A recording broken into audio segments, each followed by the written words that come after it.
श्रीगोवर्धननाथ पादयुगलम् हैयङ्गवीनप्रियम्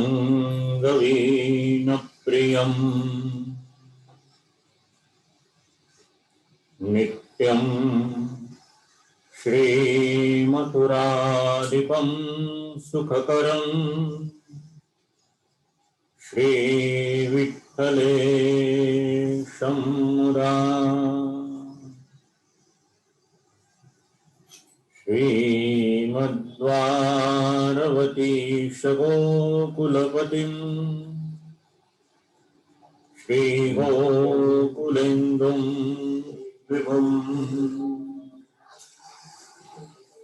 श्रीमन्मथमोहनं नटवरं श्रीबालकृष्णं भजे।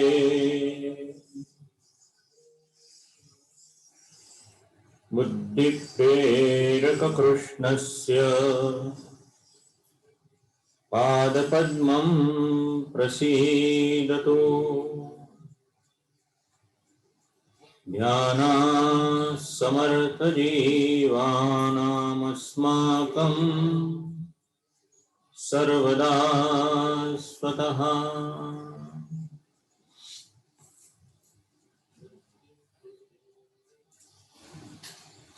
भक्ति पोषण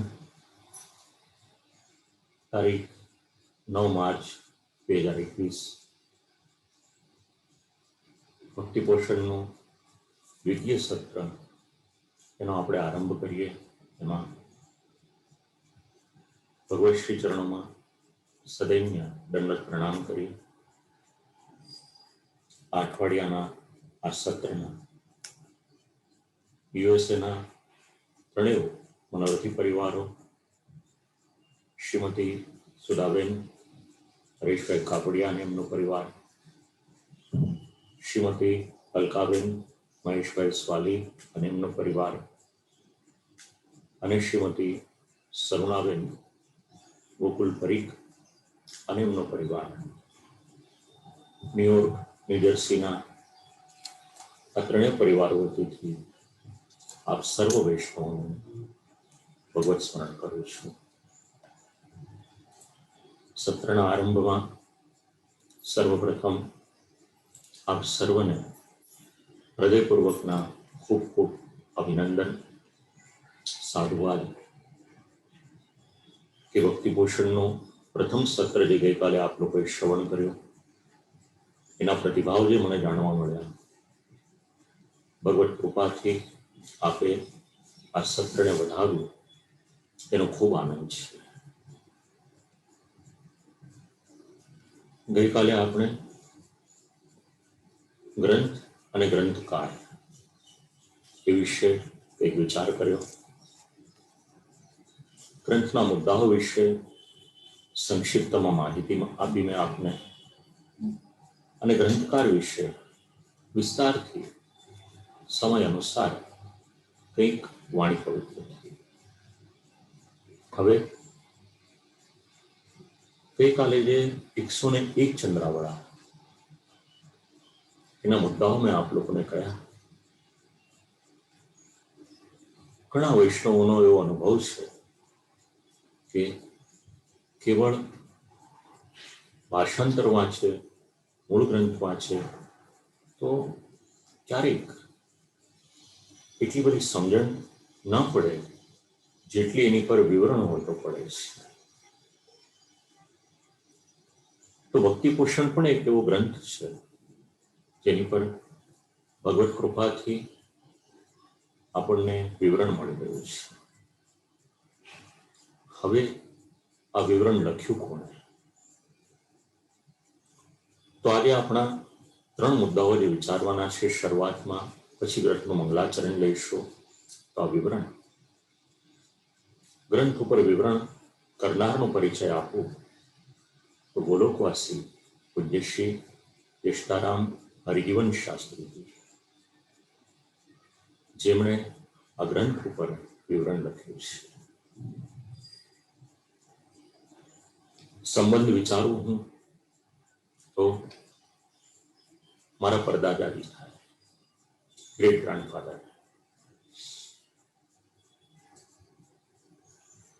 થોડોક સંક્ષિપ્તમાં પરિચય આપું, વધારે તો કંઈ નહીં બોલું હું, કારણ કે મારા પરિવારની વાત છે અને હું જ મારા પરિવારના ગુણગાન ગાઉં થોડુંક યોગ્ય ન લાગે, પણ જે રીતે આગળ આપણે ક્રમ લીધો,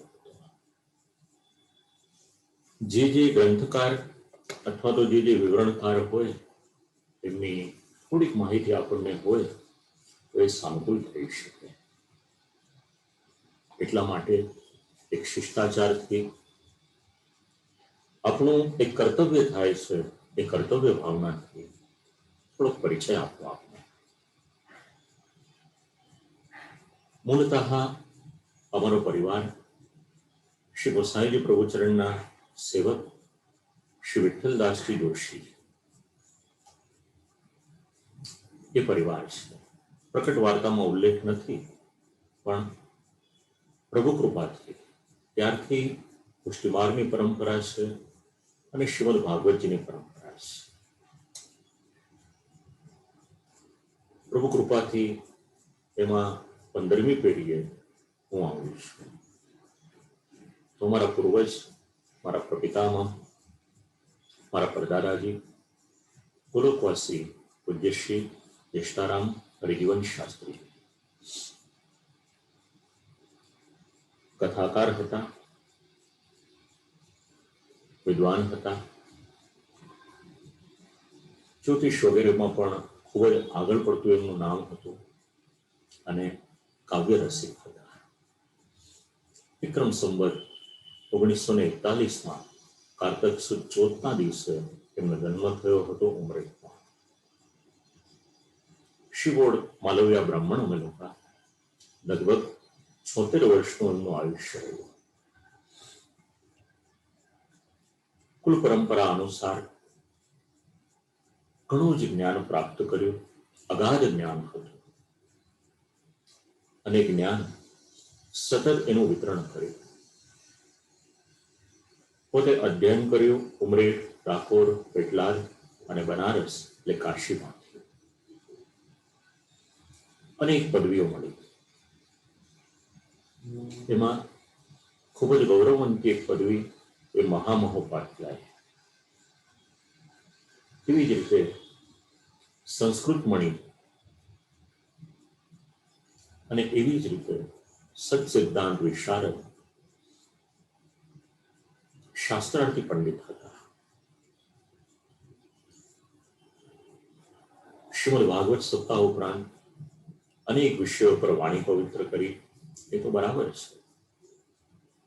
ભગવાને કીર્તન ભક્તિ આપી હતી, સેવા આપી હતી, એ ભાવે સેવા કરી, પણ સાથે સાથે બ્રાહ્મણનો જે ધર્મ ભણવું અને ભણાવવું, તો શૈક્ષણિક પ્રવૃત્તિ એ સતત ચાલુ રાખી. ઘણા બધા વૈષ્ણવોને તો પ્રશિક્ષણ આપ્યું, પણ સાથે સાથે તત્કાલીન શ્રી વલ્લભકુલના આચાર્ય બાળકો હતા, એમને પણ આપણે અધ્યાપન, પોતાની શૈક્ષણિક સેવા એ ત્યારે આપી હતી. યોગાનો યોગ છે. આજે સવારે જ અખિલ ભારતીય શુદ્ધાદ્વૈત મહાસભાની સાથે જોડાયેલા, સુરતના ગઢની સાથે જોડાયેલા શ્રીમતી ચારુબેન ગાંધીનો મેસેજ આવ્યો. ઘણો બધો હૃદયનો ભાવ એમણે અભિવ્યક્ત કર્યો.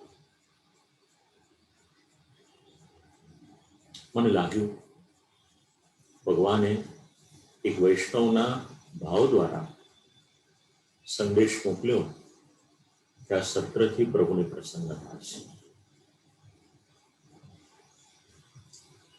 તો જે ઘરની સાથે એમનો સંબંધ ખૂબ આદરણીય સ્થાન, તત્કાલીન ગોસ્વામી આચાર્યોમાં, પંડિતોમાં અને ખાસ કરીને ગ્રંથ સેવામાં ખૂબ આદરણીય નિત્યલીલાસ્ત પૂજ્યપાદ ગોસ્વામી 108 શ્રી બ્રજરત્નલાલજી મહારાજ શ્રી,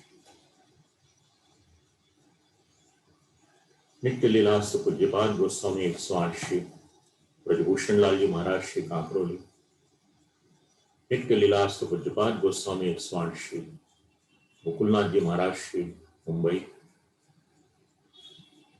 नित्य लीलास्त पूज्यपाद गोस्वामी 108 श्री चंद्रगोपाल जी महाराज श्री અને વાકપતિ પીઠાધીશ પૂજ્યપાદ ગોસ્વામી 108 શ્રી મથુરેશ્વરજી મહારાજ શ્રી, આવા અનેક બાળકોએ મારા પરદાદાજી પાસેથી શિક્ષણ પ્રાપ્ત કર્યું. આજે પૂજ્યપાદ ગોસ્વામી 108 શ્રી મથુરેશ્વરજી મહારાજ શ્રી અચૂક યાદ કરે.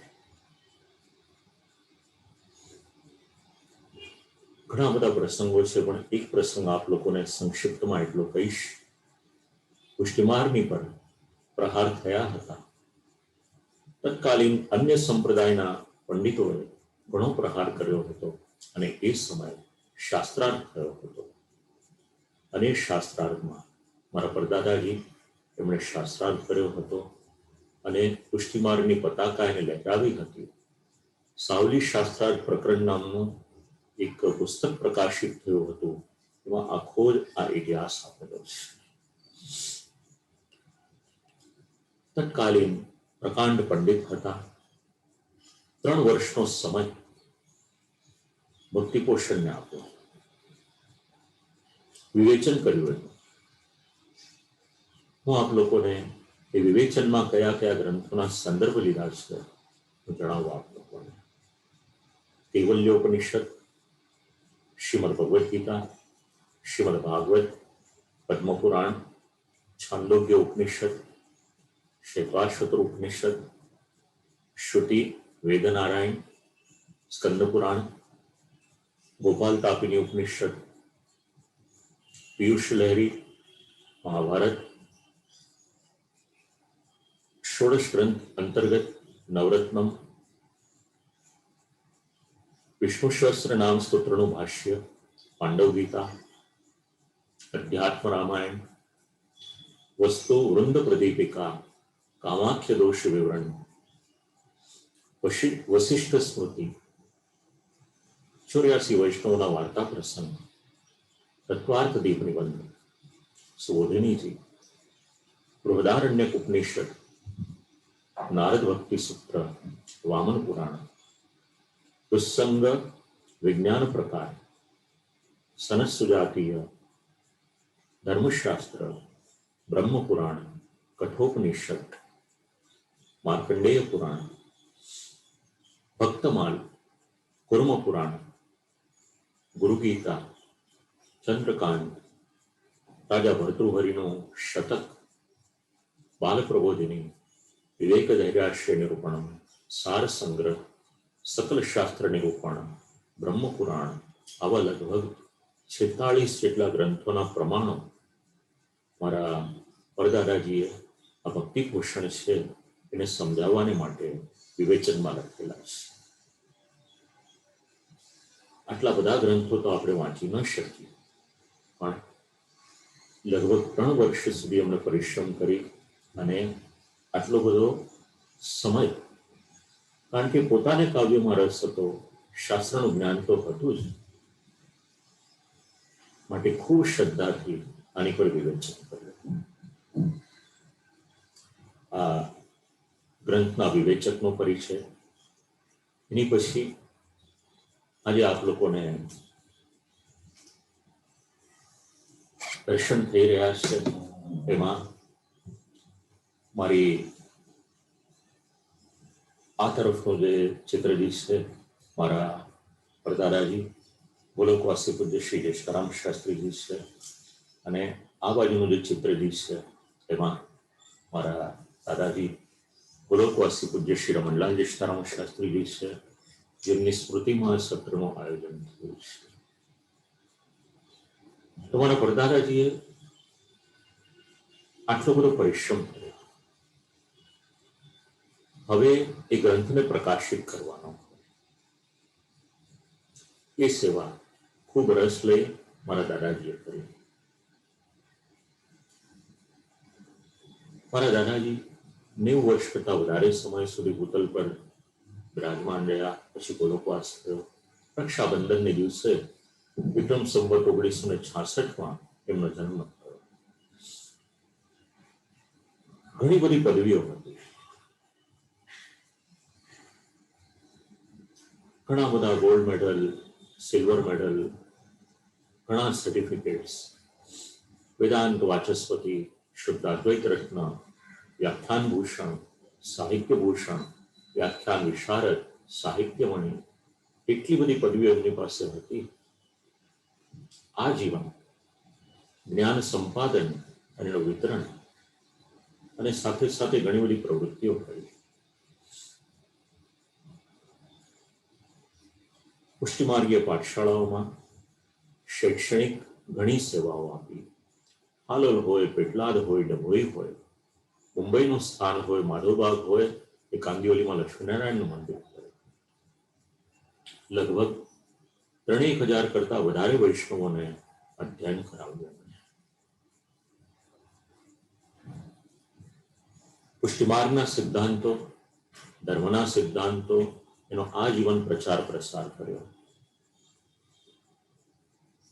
સાથે સાથે લગભગ 26 જેટલા ગ્રંથોનું લેખન પ્રકાશન કર્યું. એમાં પુષ્ટિમાર્ગના જ્યારે 500 વર્ષનો પ્રસંગ હતો ત્યારે પુષ્ટિમાર્ગના 500 વર્ષનામનું જે પુસ્તક પ્રકાશિત થયું હતું, 500 વર્ષના જે મુખ્ય પ્રસંગો અને વિરલ વિભૂતિઓ થઈ, એનું ઘણું બધું લેખન અને સંકલન ને પ્રકાશન આ ગ્રંથમાં કરવામાં આવ્યું. એવી જ રીતે શ્રી વલ્લભાચાર્યજીનું જીવન ચરિત્ર, આપણા મૂળ પુરુષ, ખૂબ પ્રસિદ્ધ થયેલો ગ્રંથ. એવી જ રીતે આપણા મૂળ પુરુષની લગભગ 6 કરતા વધારે આવૃત્તિ છપાઈ હતી. શ્રીમદ ભાગવત રસ સંગ્રહ, વૈષ્ણવ માર્ગદર્શિકા, ગોવદ બંધો, વ્રજયાત્રાનું રહસ્ય અને ભક્તિ પોષણ, લગભગ 6 આવૃત્તિ ત્યારે પ્રકાશિત કરી હતી. એમણે 11,000 કરતા વધારે સંખ્યામાં ભક્તિ પોષણની આવૃત્તિ એમને પ્રકાશિત થઈ હતી. એની પ્રચલિતતા એની પરથી પણ સમજી શકાય છે. સેવા પ્રકાર હોય, 16 ગ્રંથ, શ્રીમદ ભગવદ્ ગીતા, નિત્ય લીલા પૂજ્યપાદ ગોસ્વામી 108 શ્રી દેવકીનંદનાચાર્યજી મહારાષ્ટ્રનું જીવન ચરિત્ર, આવી રીતના લગભગ 26 જેટલા ગ્રંથો પ્રકાશિત કર્યા. સાથે સાથે ખૂબ પુરુષાર્થી હતા, ખૂબ પરિશ્રમિક હતા.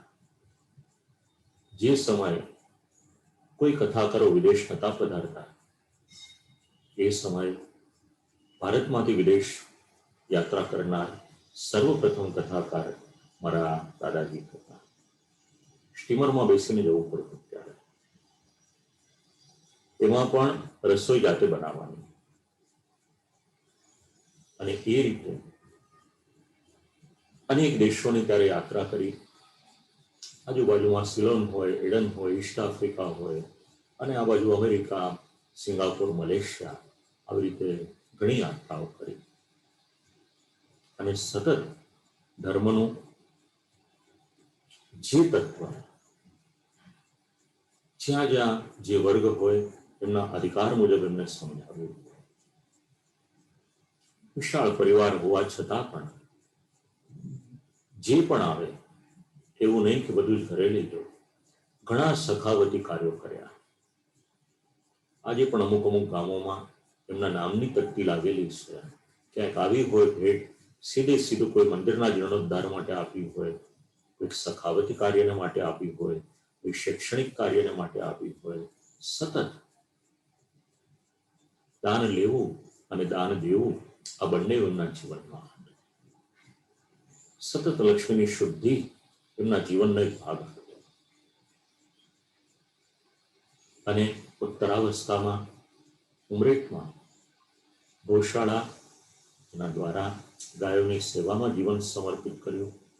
અનેક સામાજિક સંસ્થાઓની સાથે જોડાયેલા હતા. ઘણી બધી સંસ્થાઓ છે, પણ આપણો જે પ્રસંગ છે એમાં ભક્ત કવિ દયારામ સ્મારક સમિતિ જે ડભોઈની હતી એમાં મંત્રીપદ એમનું હતું. દયારામ સાહિત્ય સભા હતી એમાં પ્રમુખ પદે તેઓ હતા. એવી જ રીતના ઘણી બધી સંસ્થાઓ, પણ એ બધી સંસ્થાઓની માહિતી નથી આપતો. આ બે સંસ્થા કે જે આપણા પ્રસંગની સાથે જોડાયેલી છે એ આપને જણાવું. આ એક મારા દાદાજીનો થોડીક પરિચય આપ્યો આપને. એની પછી મારા પિતૃચરણ ભક્તિ પોષણની સાથે જોડાયેલા છે. ઘણી બધી કથાઓ કરી. કોલોકવાસી પૂજ્ય શ્રી નિરંજન શાસ્ત્રીજી એક સેન્ટિમેન્ટલ વેલ્યુ પણ ભક્તિ પોષણની સાથે છે. હું આપ લોકોને જણાવું. આ એક ગુજરાતી આવૃત્તિ છે. થોડુંક કદાચ જોવામાં આના કારણે તકલીફ પડે, પણ એ ગુજરાતી આવૃત્તિ છે. અને એક બીજી છે એ ઇંગ્લિશ આવૃત્તિ છે. મારા પિતાજીએ એને ઇંગ્લિશમાં આખી આવૃત્તિ એને પ્રિન્ટ કરાવી, ટ્રાન્સલેશન કરાવીને. એટલે મારા પરદાદાજી અને દાદાજી એમણે ગુજરાતી આવૃત્તિઓ પ્રકાશિત કરી. મારા પિતાજીએ અંગ્રેજીમાં ભક્તિ પોષણ પ્રકાશિત કર્યું. 3 પેઢીનો આ રીતનો સંબંધ ભગવત કૃપાથી મારે પણ આની સાથે જોડાવાનું થયું ભક્તિ પોષણની સાથે. સૌથી પહેલું આમંત્રણ આપ્યું મને પૂજ્યપાદ ગોસ્વામી એક્સપાન્ડ શ્રી વાગીશકુમારજી મહોદયશ્રીએ.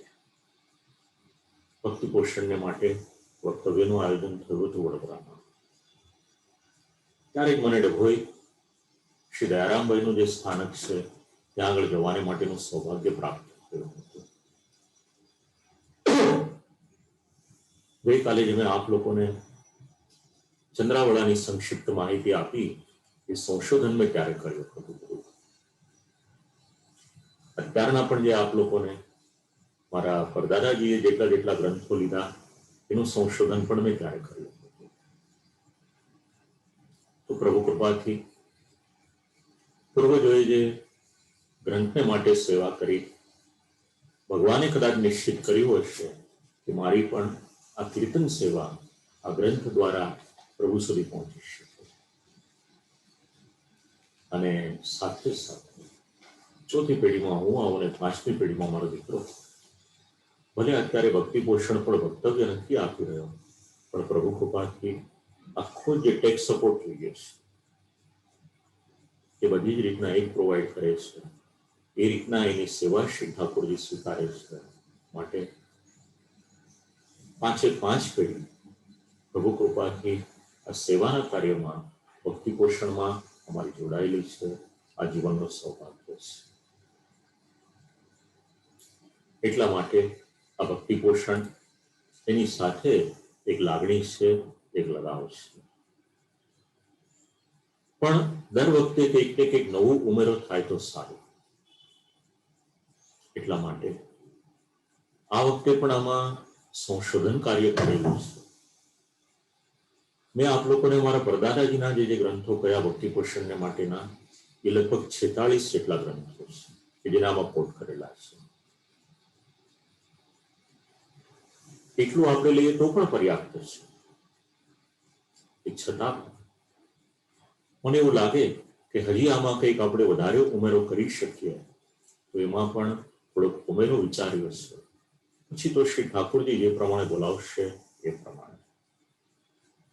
તો આવો એક વિનમ્ર ભાવ.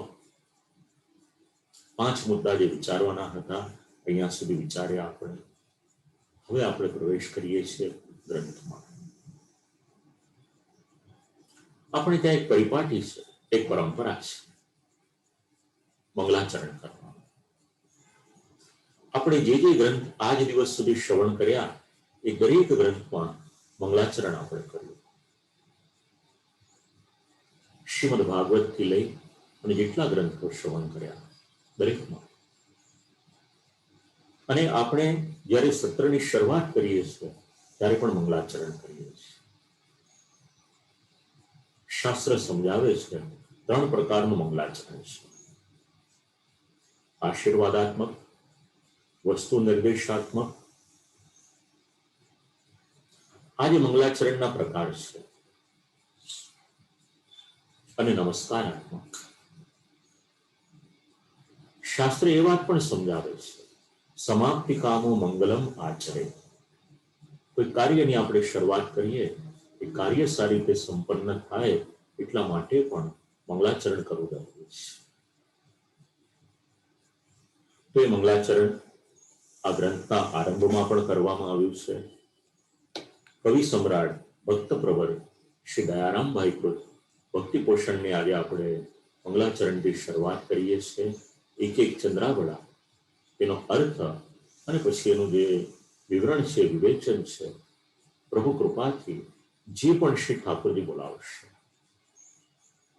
વાંચ્યું વિચાર્યું ઘણું બધું હોય, પણ બોલાવવાનું કાર્ય તો ભગવાન કરે છે. પ્રચોદિતાયેન પુરા સરસ્વતી, એ પ્રભુની કૃપા થાય ત્યારે યોન્ત પ્રવિશ્ય મમ વાચમિમામ પ્રસુપ્તામ, ત્યારે હૃદયમાં રહેલી વાણી એ બહાર નીકળે છે, અથવા તો પછી પ્રભુ નવા પ્રકારની વાણી બોલવાની પ્રેરણા આપે છે ને પ્રભુ બોલાવે છે.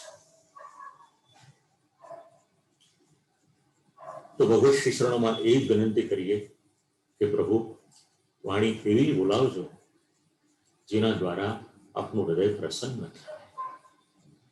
આવો એક ભાવ મનમાં રાખી અને મંગલાચરણ કરીએ.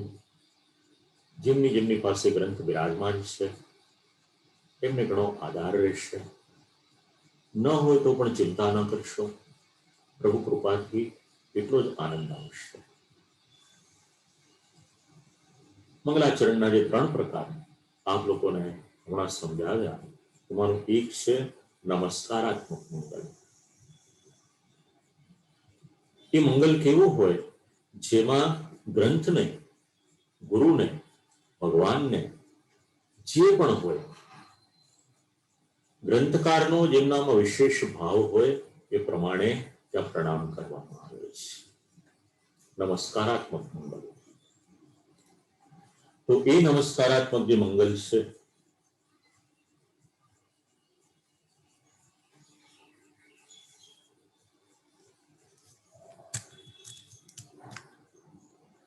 મને ખ્યાલ નહીં આગળ યુટ્યુબ પર અવાજ કે આવતો નથી એવું મને સાંભળવા મળ્યું. હવે આવે છે કે નહીં જરા યુટ્યુબ પર મને કહેજો, કારણ કે ખ્યાલ નહીં આવે મને.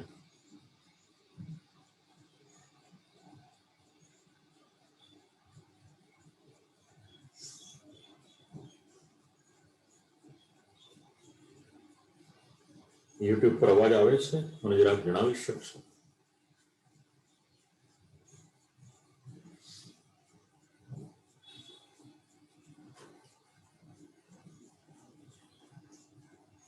આ ઝૂમ પર બરાબર છે?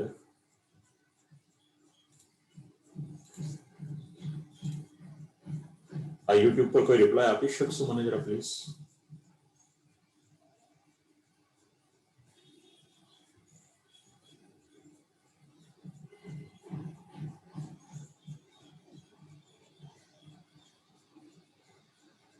આવે છે?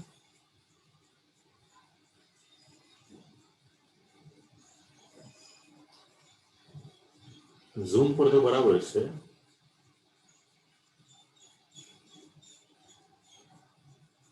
આ કમેન્ટ્સ પંચાય છે મને, આમાં પણ કઈ કરવામાં આવે છે? જોઈ લો ને એક મિનિટ.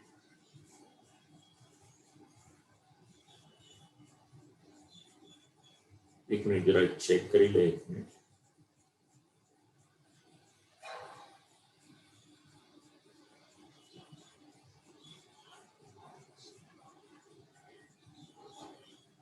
હા, હવે આવ્યું એવું જાણવા મળ્યું મને. ઓકે, આવ્યો ને આપ લોકોને અવાજ?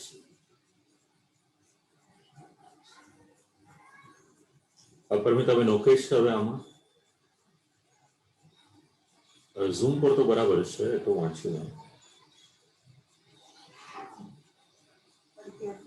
હા, અટકે છે. અચ્છા, તો એ પછી કંઈક યુટ્યુબમાંથી પ્રોબ્લેમ હોઈ શકે. હા, ઓકે, ચલો બોથ ઓકે ને, no problem. Thank you very much. હવે જેમને પણ યુટ્યુબ પરથી શ્રવણ કરે છે અને જે પણ એરર આવ્યું છે, હું આદિત્યભાઈને કહીશ ફરીથી આખો જ વિડીયો છે ને અપલોડ કરી દેશે, એટલે ત્યાં આગળ આપ લોકોને પાછું સાંભળવા મળી જશે. પાછો કોઈકનો મેસેજ આવ્યો, વંશીબેન દેસાઈનો નથી આવતો.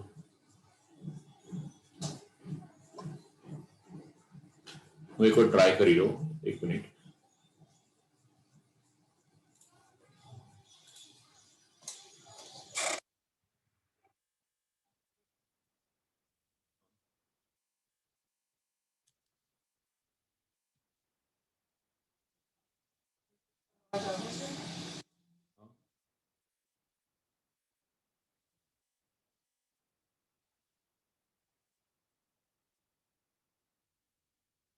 હમણાં તો બોલ્યો નથી, પણ હવે આવે છે કે નહીં ચેક કરીને કહો મને.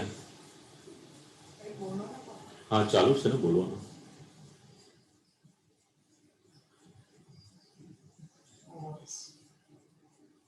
આવે છે ને આદિત્ય? ઓકે, આદિત્યભાઈનો મેસેજ આવી ગયો. ઓકે, આપણે કામ કરશું આમાં. આ વિડીયોને ફરીથી આદિત્યભાઈ બસ અપલોડ કરાવી દઈશું, એટલે એરર હશે તે પછી જોઈ લઈશું.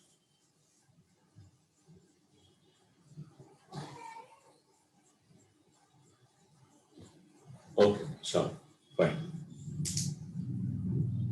મંગલાચરણની શરૂઆત કરીએ આપણે.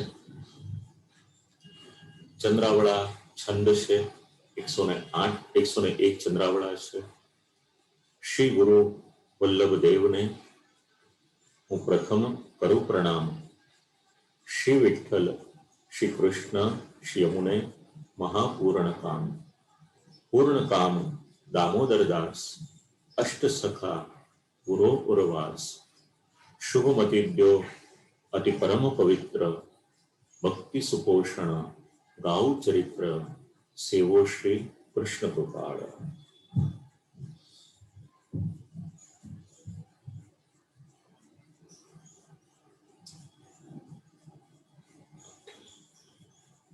પ્રોબ્લેમ છે એટલે હવે આમાં યુટ્યુબ પર હું બીજું કંઈ કરી શકું એમ શું નહીં આજે.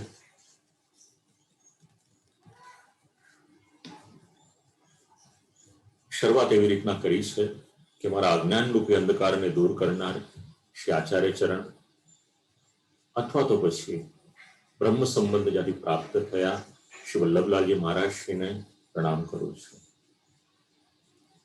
એવી જ રીતે શ્રી ગોસાઈજી પ્રભુચરણ, શ્રી ઠાકોરજી, શ્રી મહારાણીમાં ને પ્રણામ કરે છે.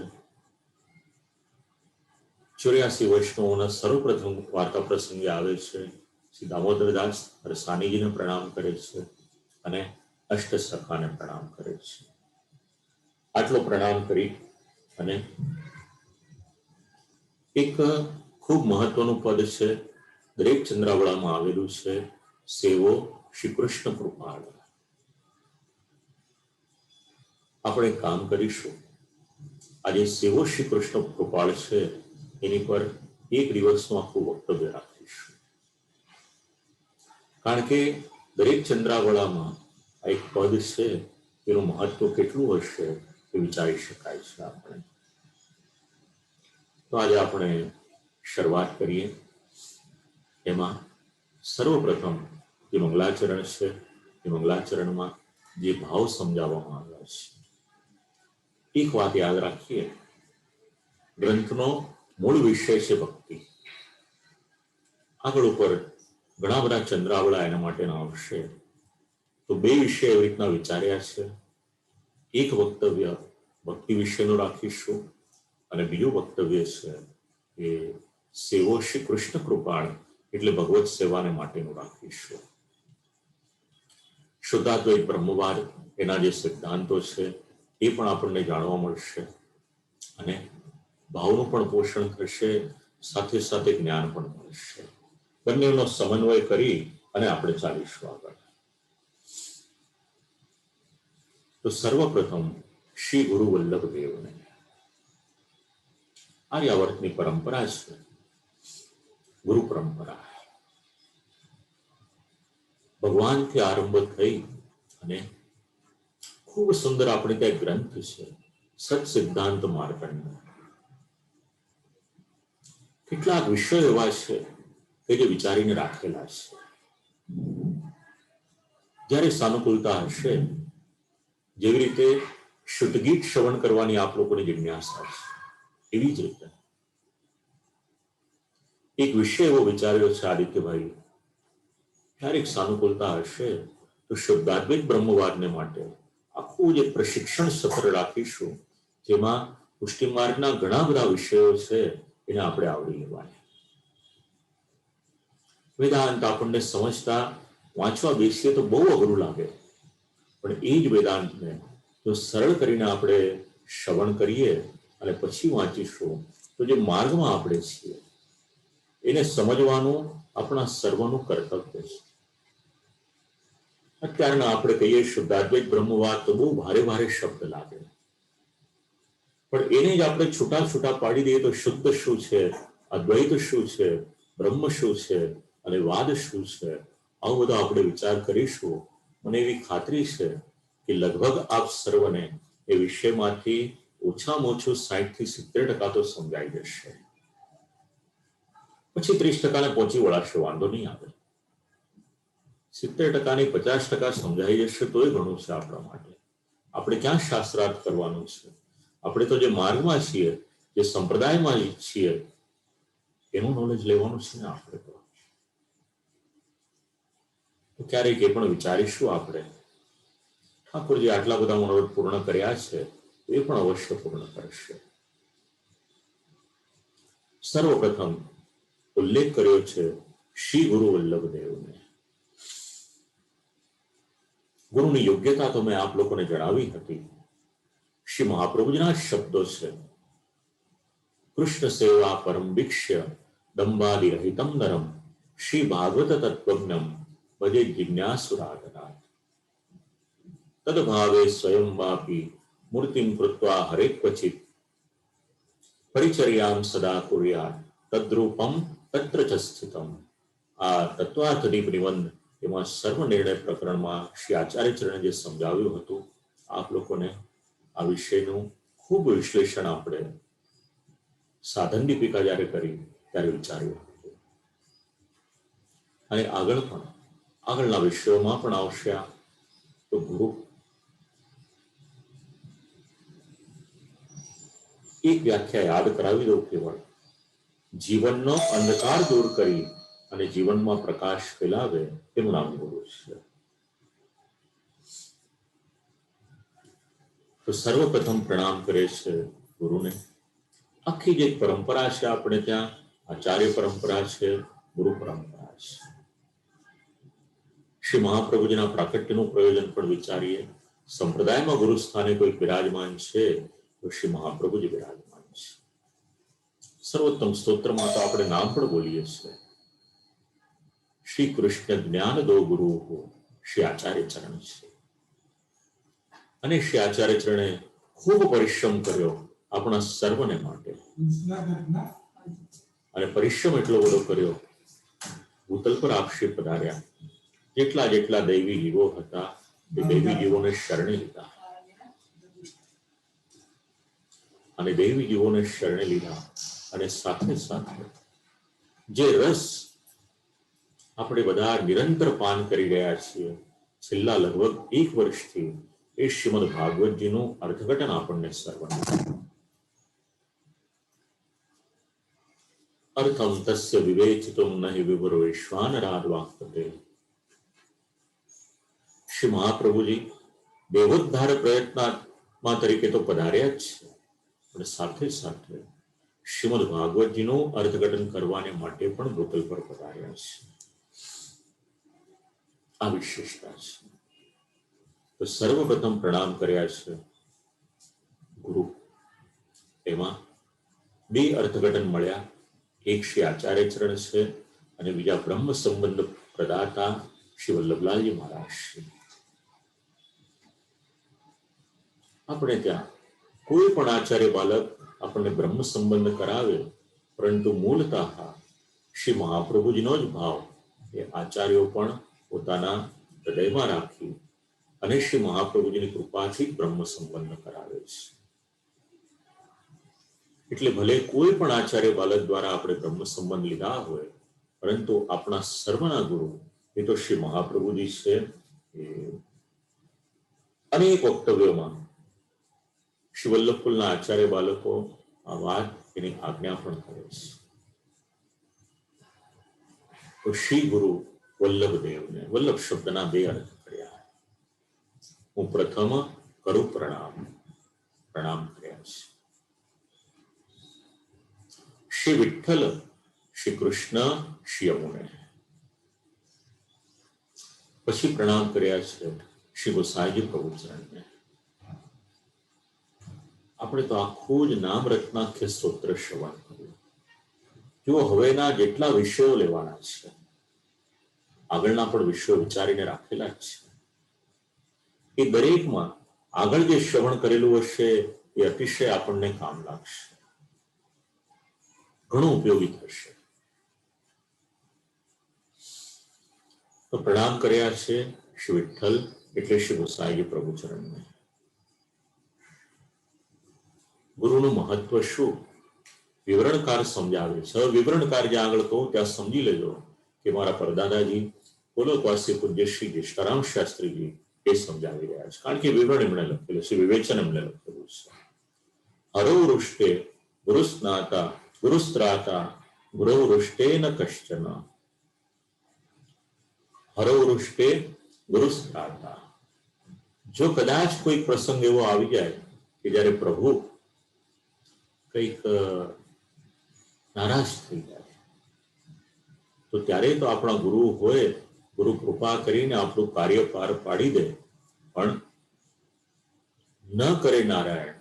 અને જો ગુરુ અપ્રસન્ન થઈ જાય તો પછી આપણે કોના શરણમાં જવું, આ એક પ્રશ્ન છે.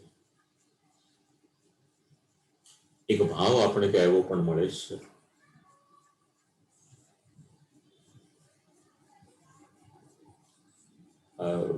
સતત યુટ્યુબ પરથી કંઈક ને કંઈક આજે કમ્પ્લેન મળી રાખે છે.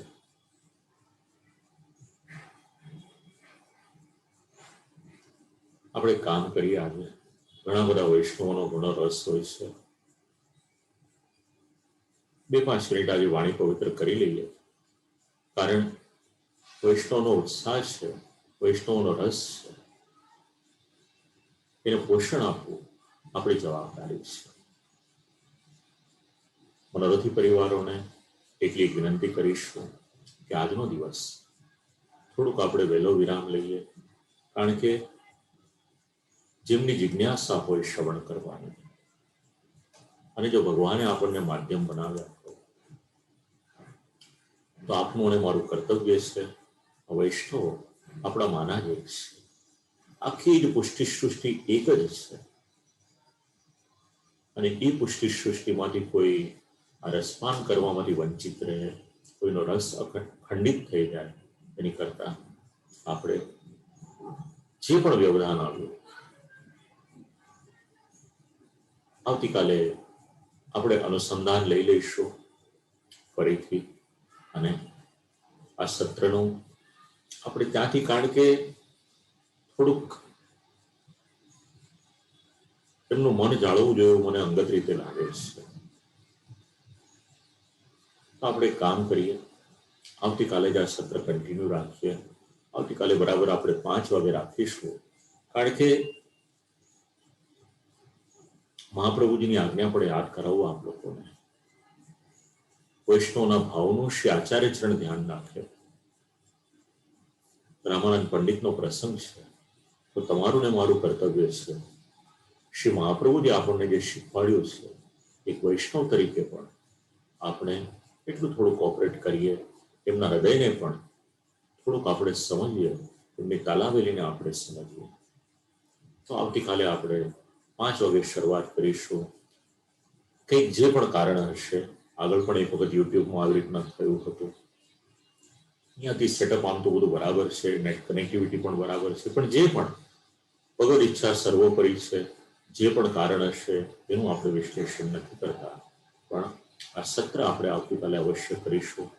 થોડુંક આજનું પણ અનુસંધાન લઈ લઈશું. એમને શ્રવણ કરવા નથી મળ્યું, એમને આપણે પાછું થોડુંક અનુસંધાન લઈ અને આ સત્ર કદાચ ભગવદ ઈચ્છા આવી હશે, ભગવદ